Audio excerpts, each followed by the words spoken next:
5 apps that'll increase your vocabularies and make you sound smarter.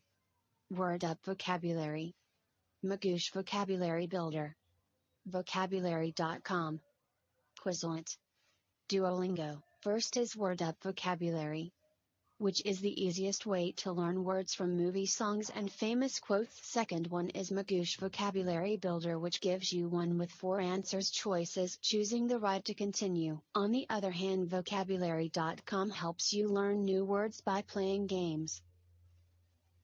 Quizlet makes simple learning tools that let you study anything.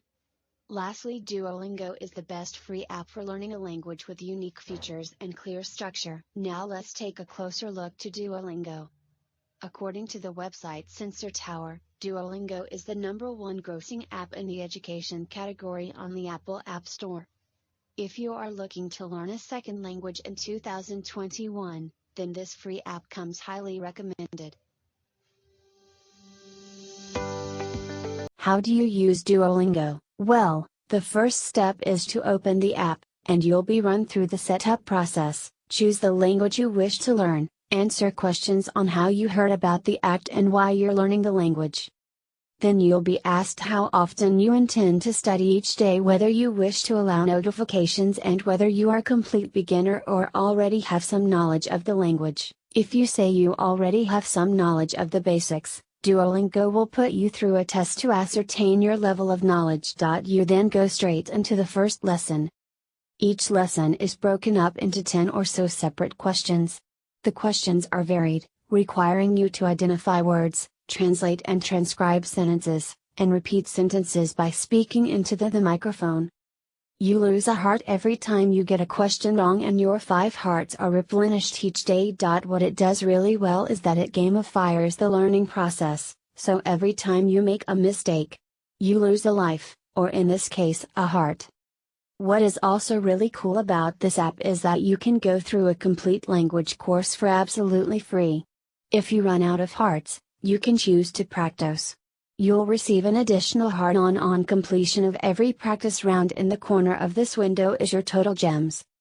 Tells you how many crowns you accumulate when you reach 10 crowns. You unlock stories, which I'll show you in just a second.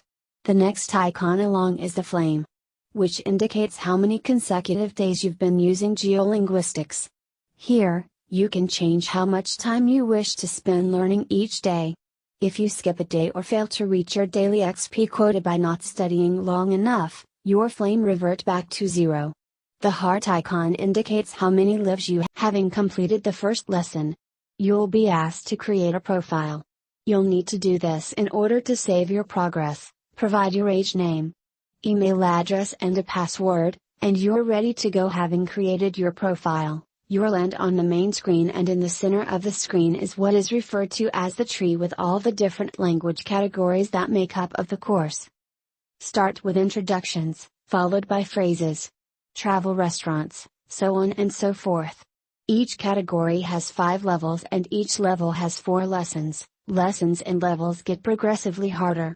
You move up to the next level by either completing the 4 lessons, or you can click the key to take a test, thereby unlocking the next level and skipping the lessons for the level you're currently on using. The key, however, requires a certain number of gems, which you accumulate as rewards for your progress. Before starting a lesson, review the tips, which provide a much more thorough explanation of the grammar you'll be learning in the lesson. For every lesson you complete, you receive XP points, and for every level you complete, you receive a crown. The top menu starts by showing you the language you're currently learning. The next icon tells you how many crowns you accumulated when you reach 10 crowns. You unlock stories, which I'll show you in just a second. The next icon along is the flame, which indicates how many consecutive days you've been using GeoLinguistics. Here, you can change how much time you wish to spend learning each day. If you skip a day or fail to reach your daily XP quota by not studying long enough, your flame revert back to 0. The heart icon indicates how many lives you have left.